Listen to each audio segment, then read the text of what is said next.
Welcome to Hear, Believe, and Receive. I hope you're having a great day. Whatever your day looks like, keep your trust and faith in the Lord and be careful what you say and do. Now, this is Pastor Danny. Today I want to talk to you about James, chapter 1, verses 22 through 25. I want to read it out of the Weymouth translation. It says this, "But prove yourselves obedient to the word, and do not be mere hearers of it, deluding or misleading yourselves. If anyone listens but does not obey, he is like a man who carefully looks at his own face in a mirror. For although he looks carefully at himself, he goes away and immediately forgets what sort of man he was. He, however, who looks closely into the perfect law of freedom and continues looking, being not a hearer who forgets, but an obedient doer, will find blessing in the very act of obedience." Wow, let me read that again. Will find blessing in the very act of obedience. Man, that's simple. If you want to be blessed, be obedient to the word.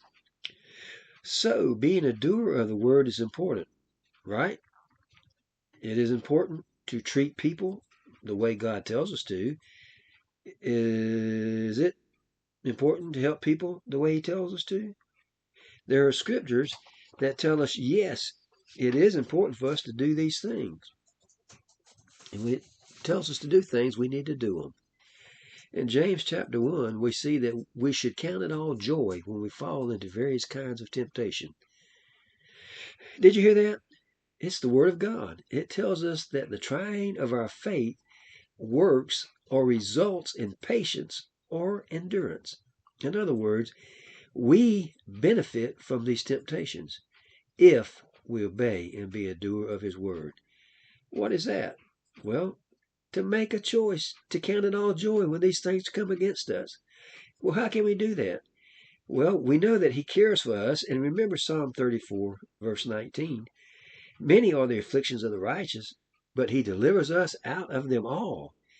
We have patience because we trust Him, which is faith. Wow. Verse 4 in the Amplified Translation says this, "And let endurance have its perfect result, and do a thorough work, so that you may be perfect and completely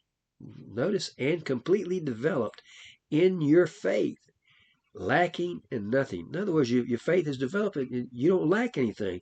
You can get all you need because of the faith that you have. Do you want to be lacking in nothing and have strong faith? Then have patience and endurance. Hang in there. I want to add this right here. Some people miss out on what God has for them because they always want it right now. Got to have it now.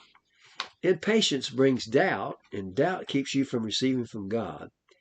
Remember what verses 5 through 8 of James chapter 1 says? "If any of you lack wisdom, let him ask of God, that giveth to all men liberally, and upbraideth not, and it shall be given to him. But let him ask in faith, nothing wavering." Let him ask in faith, nothing wavering.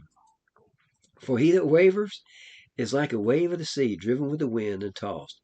For let not that man think he shall receive anything of the Lord. A double-minded man is unstable in all his ways." Again, lack of patience will cause you to waver and keep you from getting what you need from God. Remember, lack of patience brings about wavering and doubt. In Hebrews 10:23 says, "Let us hold fast." Let me read that one more time. "Let us hold fast the profession of our faith without wavering, for He is faithful that promised." And Hebrews 11:6 says, "But without faith it is impossible to please Him. For he that cometh to God must believe that He is, and that He is a rewarder of them who diligently seek Him." Be a doer of the word and get what you need from God. Well, this is Pastor Danny saying thanks for being with us today on Hear, Believe, and Receive. And if you don't know the Lord, ask Him to be Lord of your life today. Go to Romans 10:9 and 10 and do what it says to do. And if you don't have a good home church, come be with us at Go Church. Pastor Simone is a great minister, and the people would love to have you. Until next time, be blessed.